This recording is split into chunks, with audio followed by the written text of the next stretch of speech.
तो आदाब, नमस्कार, गुड इवनिंग, सत श्री अकाल। एक बार फिर आप तमाम लोगों का स्वागत है क्राइम तक की कहानी के इस एपिसोड में। उम्मीद है पूरी फैमिली अच्छी होगी, अपना और अपनों का ख्याल रख रही होगी। एक बहुत पुरानी कहावत है, आपदा में अवसर ढूंढना, यानी कि मुसीबत में मौका ढूंढना।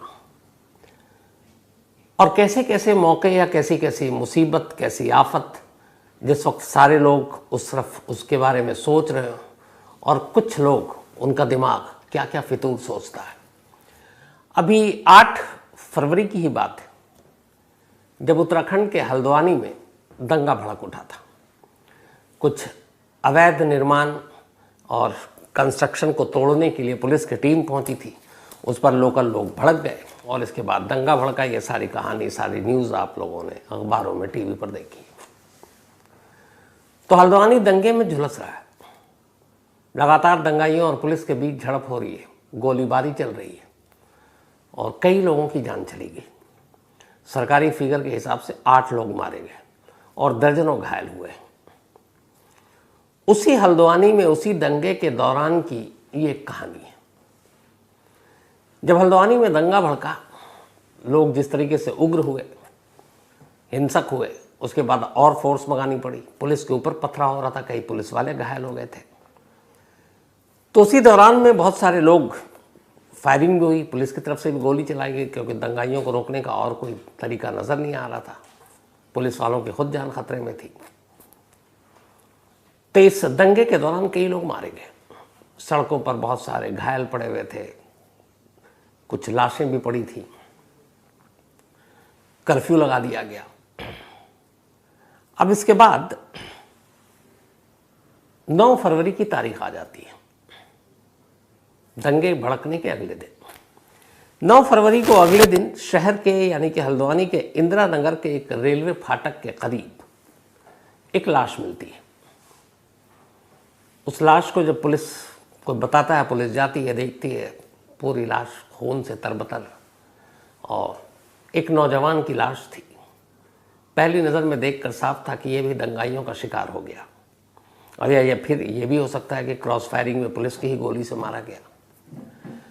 पुलिस मौके पर पहुंचती है, उस लाश को देखती है, लाश की तफ्तीश करती है, उसके कपड़ों की तलाशी लेती है। जब तलाशी लेती है तो नसीब अच्छा था, 2 चीज़ें मिलती हैं। एक उसका आईडी पर्स में और दूसरा उसका मोबाइल फ़ोन। अब आईडी और मोबाइल मिलने से ये और भी कंफर्म हो गया, पुख्ता हो गया कि दंगाइयों का ही काम है, क्योंकि लूटपाट का मतलब नहीं है, वरना वो मोबाइल भी ले जाते, पैसे भी ले जाते। तो अब पुलिस ने ये मान लिया कि ये भी दंगे का शिकार हो गया है। जो आईडी कार्ड मिला, उस आईडी कार्ड के हिसाब से उस नौजवान जिसकी लाश मिली थी, उसका नाम प्रकाश कुमार सिंह था। प्रकाश बिहार के आरा डिस्ट्रिक्ट का रहने वाला था, क्योंकि उसका आधार कार्ड में सारा उसका पता था। अब पुलिस ने लाश को कब्जे में लिया और अस्पताल भेज दिया पोस्टमार्टम के लिए। और पुलिस की टीम ये मानकर बेफिक्र है कि दंगाइयों का एक और शिकार ये हुआ। लेकिन ये भी था कि कहीं पुलिस की गोली से तो नहीं मारा गया। तो पुलिस की अपनी जो वेपन होती है, हथियार, उसकी एक ख़ास मार्क की गोली होती है। तो इसलिए अब वहाँ पोस्टमार्टम के लिए लाश भेजी गई। जब पोस्टमार्टम के लिए लाश भेजी गई तो पुलिस ने देखा कि इस शख्स के जिस्म में एक नहीं बल्कि 3-3 गोलियाँ हैं। अब क्रॉस फायरिंग में आमतौर पर पुलिस की भी गोली 3-3 किसी को लगे, ये बड़ा कम होता है, रेयर होता है। दूसरी चीज़ पुलिस ने फिर देखी कि जो गोली के मार्क हैं और वो जो मौके पे खोखे थे, वो सरकारी हथियारों के नहीं थे, वो देसी कट्टों की गोली थी। अब पुलिस देसी कट्टा तो चलाएगी नहीं, तो ये हुआ कि हाँ, देसी कट्टों से मारा गया, इसका मतलब है दंगाइयों ने मारा। लेकिन जब तीसरी रिपोर्ट देखी पोस्टमार्टम की, जो तीसरा पॉइंट था, उस पर फिर डाउट आ गया। पहली ये थी कि 3 गोली लगी, क्रॉस फायरिंग में नहीं लग सकती। दूसरी थी कि ये सरकारी वेपन से गोली चलेगी नहीं, ये तो देसी कट्टा है जो पुलिस यूज़ नहीं करती। लेकिन तीसरी सबसे जो अजीब रिपोर्ट थी वो ये थी कि जिस शख्स को, यानी कि प्रकाश को गोली मारी गई, वो तीनों गोली बिल्कुल नज़दीक, यानी करीब से गोली मारी गई है। अब दंगों के दौरान आमतौर पर जब दंगाई 2 तरफ से लड़ते हैं तो एक भाग रहा होता है, एक पीछा कर रहा होता है, या फिर दूर से ही निशाना लगा के मार देते हैं। यहाँ बिल्कुल ये है कि पॉइंट ब्लैंक रेंज से एकदम आप गोली मार रहे हो, बिल्कुल करीब से। अब यहाँ पर पुलिस के कान खड़े होते हैं।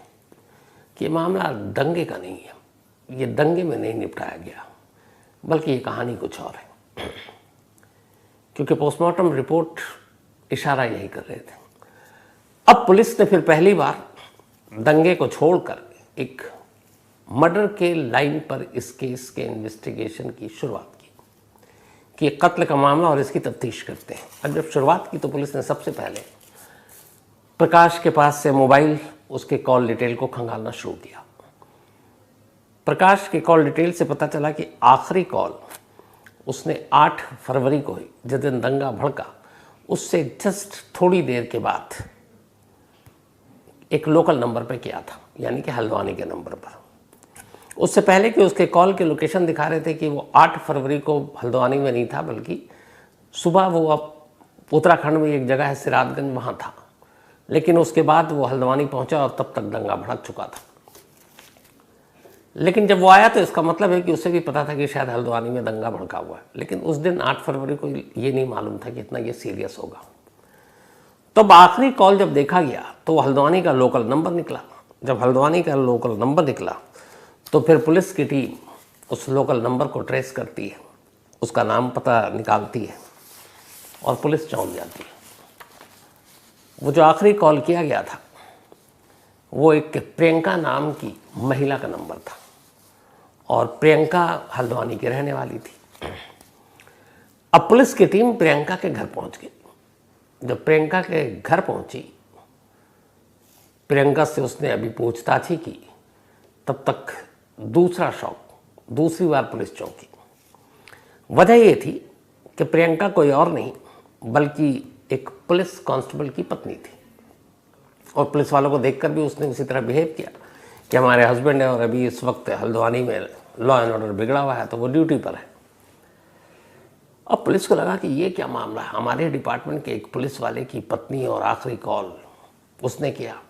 तो खैर उसने उससे पूछताछ शुरू की कि कॉल आया था, आप क्या ऐसे जानती हो? क्योंकि अभी तक ये मालूम नहीं है कि ये जो प्रियंका है ये है क्या, उसकी दोस्त है, कातिल है, क्या है। तो वो पूछताछ करती है, वो बताती है कि मेरे पति अभी वहाँ हैं। वो फिर अपने पति को फ़ोन करती है, पति आता है। जो उत्तराखंड पुलिस का कांस्टेबल था उसका नाम वीरेंद्र है। अब वो भी घर पहुँचता तो पुलिस को देखकर पहले चौंकता है। अब इसके बाद पुलिस मोबाइल को खंगालती है और प्रकाश की जो खंगालती है तो पता चलता है कि ऐसे बहुत सारे कॉल हैं जो प्रकाश और प्रियंका के बीच में हुए। अब बिहार के आरा ज़िले का रहने वाला प्रकाश और हल्द्वानी की एक पुलिस वाली की बीवी, उनके बीच बहुत सारे कॉल, फिर बहुत सारे व्हाट्सएप मैसेजेस, और वो इशारा कर रहे थे कि इन दोनों के बीच में कुछ है। तो इधर एक पुलिस वाला और उसकी पत्नी, और उधर याद आया कि कुकू एफएम के ऑडियो बुक लर्निंग एप्लीकेशन पर एक बड़ी इंटरेस्टिंग स्टोरी है, पत्रकार शिवानी हत्याकांड। शिवानी भटनागर इंडियन एक्सप्रेस की एक जर्नलिस्ट, और इस कत्ल के पीछे जिस शख्स का नाम सामने आया था, हालांकि बहुत बड़े बड़े नाम आए, लेकिन एक जो inspector general of police prison R K. Sharma, तो एक पत्रकार को एक जेलर या इतने बड़े अफसर, पुलिस अफसर ने क्यों मारा, क्या थी इसके पीछे की पूरी कहानी। कुकू एफएम के ऑडियो बुक लर्निंग एप्लीकेशन पर पत्रकार शिवानी हत्याकांड आप सुनेंगे तो सारी सच्चाई पता चलेगी। तो कुकू एफएम देश का बेस्ट ऑडियो शो प्लेटफॉर्म है। कुकू एफएम हर महीने 4200 घंटे के कंटेंट्स के साथ सामने आता है और इस पर 10,000 से ज़्यादा ऑडियो बुक हैं जिसे आप कभी भी, कहीं भी, किसी भी ज़ुबान में सुन सकते हैं, ख़ासतौर पर हिंदी में। इसमें biography, business, crime, entertainment, politics, तमाम बुक हैं। और क्राइम तक फैमिली के लिए ख़ास ऑफर है कुकू एफएम ऐप की तरफ से, और वो ऑफ़र है इस बार 50% डिस्काउंट। तो यानी आप पहले महीने के लिए सिर्फ 49 रुपीज़ में सब्सक्रिप्शन हासिल कर सकते हैं और 10,000 से भी ज़्यादा जो ऑडियो बुक का ख़जाना जहाँ चाहें जब चाहें सुन सकते हैं। और डिस्क्रिप्शन में लिंक है, तो लिंक में जाएं और क्राइम तक फैमिली के लिए क्राइम 50 कूपन कोड है, उसका इस्तेमाल करें और 50% डिस्काउंट पाएँ। 99 रुपीज़ का सब्सक्रिप्शन पहले मंथ के लिए सिर्फ 49 रुपीज़ में। अब जब पुलिस को ये हुआ शक तो फिर पुलिस ने पूछताछ की कड़ाई से, और जब पूछताछ की तो आखिरकार बहुत जल्दी टूट गए।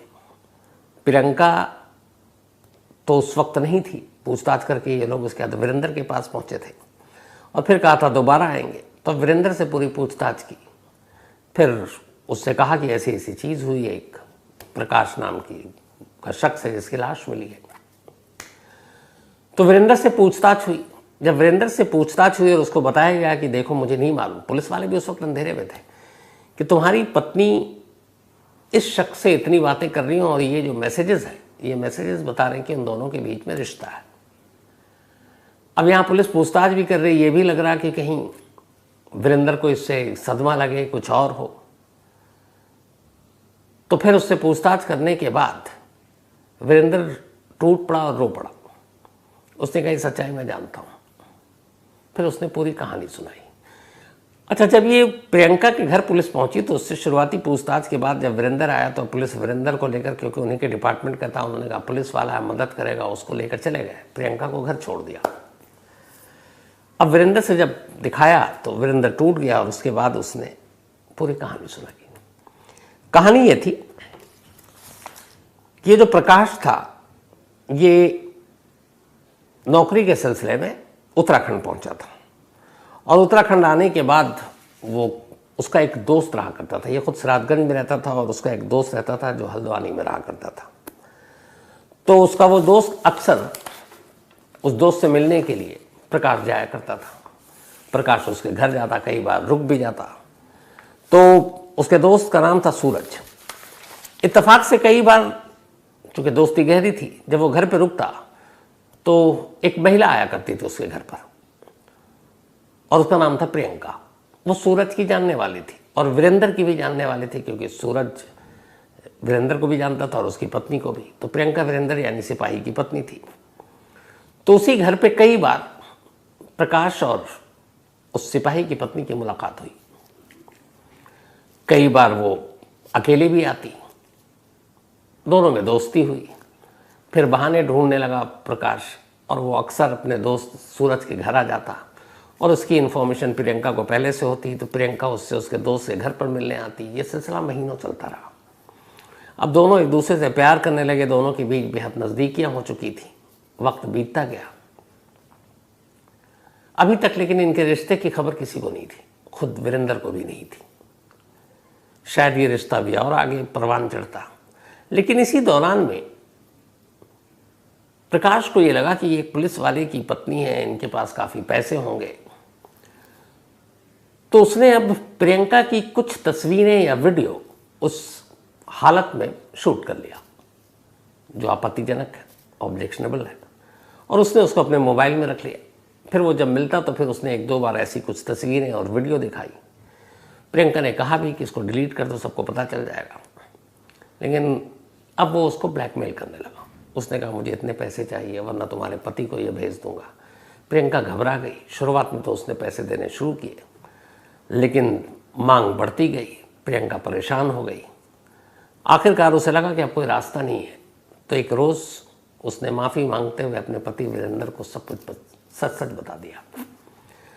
अब जब ये वीरेंद्र ने सुना और प्रियंका का भाई यानी वीरेंद्र का साला, इन तीनों को सच्चाई पता चली, तो उन्होंने कहा चलो एक काम करते हैं, उससे मोबाइल लेकर उस सारे वीडियो को डिलीट करते हैं। लेकिन वो मौका मिला ही नहीं और किसी भी कीमत पे प्रकाश न वो मोबाइल देने को तैयार था, न वीडियो। तमाम कोशिश कर ली, लगा कि ये ऐसे काम बनेगा नहीं। और इत्तेफाक से इसी बीच 8 फरवरी हो गया। 8 फरवरी यानी हल्द्वानी में एक अवैध निर्माण को लेकर, मदरसे को लेकर झगड़ा, और उसमें पुलिस पथराव, फायरिंग हो गई। चूँकि वीरेंद्र पुलिस में था, उसे पता था कि शहर में अब ये दंगा भी और भड़केगा। उसी वक्त उसने अपनी बीवी प्रियंका को फ़ोन किया और कहा कि एक काम करो, तुम उसे पैसे देने के नाम पे हल्द्वानी बुला लो, आज ही बुलाना, और इस दंगे के नाम पे हम उसे निपटा देंगे। वीरेंद्र ने अपने साले को भी तैयार किया।